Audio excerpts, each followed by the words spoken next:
In the next sentence of the Creed, we say that we believe in the Holy Spirit, the Lord, the Creator of life, who proceeds from the Father, who together with the Father and the Son is worshipped and glorified. One of the things to talk to the children about is the idea between the separation between veneration and worship, latria and proskinesis. When we are in latria, latreva means to be crazy for something, to be passionate, so passionate about something that you're crazy about it. This is the idea of worship. Obviously, proskinesis, proskino means to bend or to venerate something. So we venerate icons, but we worship the image that's behind the icons, which is the image of God. So for St. Nicholas, right, we're not worshiping St. Nicholas. We venerate St. Nicholas because of who he represents.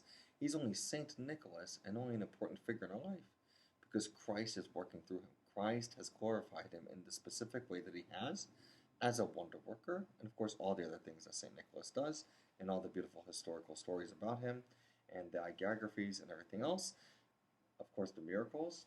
And so we could talk to the children about the idea between the separation between having worship for God. We only worship God, but we venerate the saints and the Theotokos and all the other aspects of our faith. The other thing to talk to them about is the burning bush, right? This is a beautiful example of how the Holy Spirit works, right?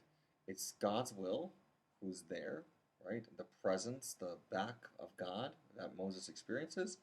And then the voice, the Logos, is the second person of the Trinity, which is the Son, as we know him, Jesus Christ. And then the third person is the Spirit, which is the fire, right? The fire there is the Holy Spirit. And obviously all the other examples of the Holy Spirit in the New Testament, the dove in both the Old and the New Testament, as well as all the other examples that you can think of, would of course be a beautiful thing to bring into the story for the children so they can connect to the work of the Holy Spirit through the scriptures. Finally, to talk to them about the resurrection, that in the resurrection, the church teaches that it is the Holy Spirit who resurrects Christ. Christ is dead. So his body, right, and his divinity are tasting and suffering through death.